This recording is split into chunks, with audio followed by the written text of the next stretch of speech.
up, you guys? For this tutorial, I'm going to be using the EZBraid professional hair, and this hair is already pre-stretched. I'm using a number 4, and for this hairstyle I will be using a total of 3 packs of hair. The first thing that I'm going to do is grease her scalp, and you can skip this step. You can use whatever products you usually like to use. As you guys can see, her hair is super thick, and you will be surprised because I cut her hair really short last year, so it's growing out pretty good.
So this is my braid pattern.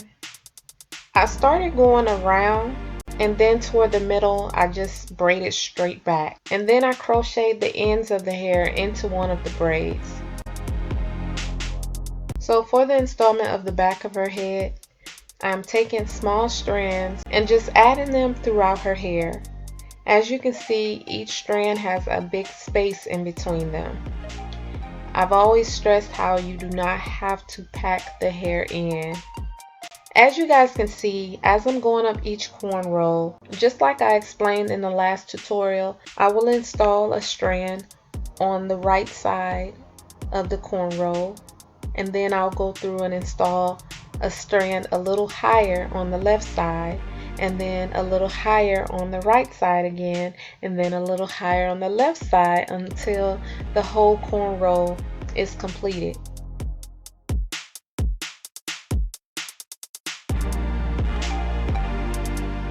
And then once I've filled up all the cornrows in the back, then I'm going to focus on the top.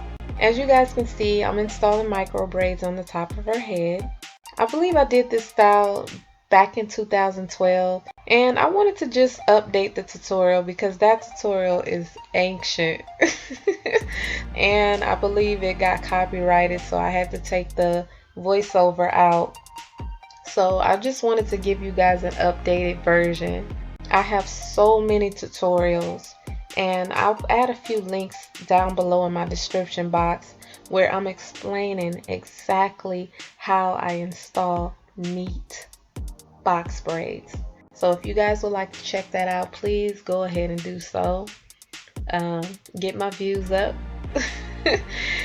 A lot of those older videos are kind of forgotten about, but they are still very helpful to this day.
Now, once I finished, I grouped her hair up in the top and created a ponytail and left the back down, so it looks like her hair is finished. It looks like she just has a head full of micros, when in actuality she doesn't. She had to go to school, so I didn't have time to dip her ends on camera, but I think it's best that you will go ahead and dip the ends because it does make the hair more manageable.